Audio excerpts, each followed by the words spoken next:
झारखंड विधानसभा के शीतकालीन सत्र के दौरान कांग्रेस विधायक ममता देवी और मंत्री इरफान अंसारी के बीच हुई बातचीत का कथित वायरल ऑडियो का मामला अभी शांत भी नहीं हुआ था कि इस बीच विधानसभा परिसर में पोड़ैयाहाट से कांग्रेस विधायक प्रदीप यादव और नेता प्रतिपक्ष बाबूलाल मरांडी के बीच हुई मुलाकात का एक सीसीटीवी फुटेज वायरल होने लगा था। कई न्यूज चैनलों के द्वारा दोनों नेताओं के बीच हुई बातचीत को लेकर ये नैरेटिव सेट किया गया कि कांग्रेस के दो विधायकों के कथित ऑडियो क्लिप का पेन ड्राइव प्रदीप यादव ने ही बाबूलाल मरांडी को सौंपा था। हालांकि इन सभी खबरों का खंडन करते हुए प्रदीप यादव ने आज सोशल मीडिया पर लंबा चौड़ा एक पोस्ट साझा किया है। कांग्रेस विधायक प्रदीप यादव ने अपनी फेसबुक पोस्ट पर लिखा कि पिछले एक दिन से कुछ न्यूज चैनलों द्वारा एक सीसीटीवी फुटेज प्रसारित किया जा रहा है जिसमें मैं और बाबूलाल मरांडी जी दिखाई दे रहे हैं। यह वीडियो विधानसभा परिसर का है तथा दिनांक 10 दिसंबर 2025 लगभग सुबह के 11 बजे का, उस समय का जब वहां विधायक, मीडिया और प्रशासनिक कर्मियों की नियमित उपस्थिति रहती है। यह कोई सुनसान स्थान नहीं है बल्कि विधानसभा के उसी गेट के सामने का सीसीटीवी फुटेज है जहां से प्रतिदिन सभी विधायक आवागमन करते हैं। दुर्भाग्यपूर्ण यह है कि इसी सीसीटीवी फुटेज के आधार पर कुछ मीडिया संस्थानों द्वारा झूठा और भ्रामक नैरेटिव गढ़ने का प्रयास किया जा रहा है।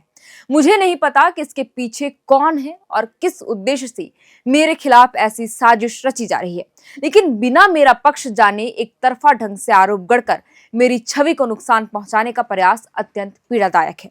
तथ्यों को तोड़ मरोड़ कर प्रस्तुत करना और अधूरी जानकारी के आधार पर खबरें चलाना किसी भी रूप में न्यायोचित नहीं कहा जा सकता। जहां तक इस वीडियो फुटेज का प्रश्न है तो यह दावा कि मैं बाबूलाल मरांडी जी को कोई पेन ड्राइव सौंप रहा हूं तो पूरी तरह असत्य, निराधार और कल्पनाजन्य है। वीडियो में स्पष्ट रूप से देखा जा सकता है कि बाबूलाल मरांडी के साथ मेरी बातचीत एक अखबार में प्रकाशित खबर को लेकर हो रही है। उस विषय को मैं स्वयं भी विधानसभा में उठाने वाला था, लेकिन बाबूलाल मरांडी ने उसे पहले ही सदन में उठा दिया था। इसके पश्चात जब मैं विधानसभा परिसर से बाहर निकला, उसी गेट से जहां से अधिकांश विधायक निकलते हैं, तो संयोगवश उसी अखबार में छपी खबर को लेकर उनके साथ चर्चा हुई। आगे प्रदीप यादव ने लिखा कि किसी भी प्रकार की कोई वस्तु सौंपने लेने के बाद पूर्णतः असत्य है। यह स्थान विधानसभा का सार्वजनिक गलियारा है जहां हर समय विधायक, मीडिया, पुलिस एवं कर्मचारी मौजूद रहते हैं और चारों ओर सीसीटीवी कैमरे लगे हैं। मेरे एक हाथ में मोबाइल और अखबार था तथा दूसरे हाथ में रुमाल।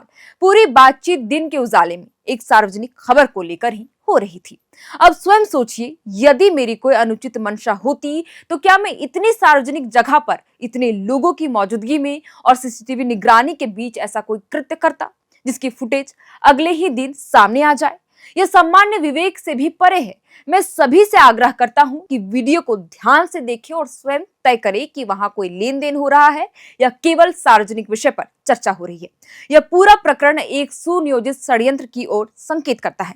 सच्चाई यह है कि जब से मैंने कांग्रेस ज्वाइन की है तब से एक विशेष लॉबी लगातार मुझे रोकने और बदनाम करने का प्रयास कर रही है। यही वह लॉबी है जिसने कभी बिरसा कांग्रेस के निर्माण का प्रयास किया, कभी कांग्रेस विधायकों को तोड़ने की कोशिश की और पिछले विधानसभा कार्यकाल में हमारे मर्जर को रोकने की भी भूमिका निभाई। खैर, वे अपना षड्यंत्र जारी रखे। आगे प्रदीप यादव ने यह भी लिखा कि जहां तक जनता के हित से जुड़े सवाल उठाने की बात है, यदि इससे किसी को असुविधा होती है तो मैं स्पष्ट कर देना चाहता हूं कि जब तक मैं जीवित रहूंगा, जनता की आवाज बनकर मजबूती से खड़ा रहूंगा। फिलहाल के लिए इस वीडियो में इतना ही। आप देख रहे थे एयर नाउ। हमारा नाम है श्रेया रतन। बहुत बहुत शुक्रिया।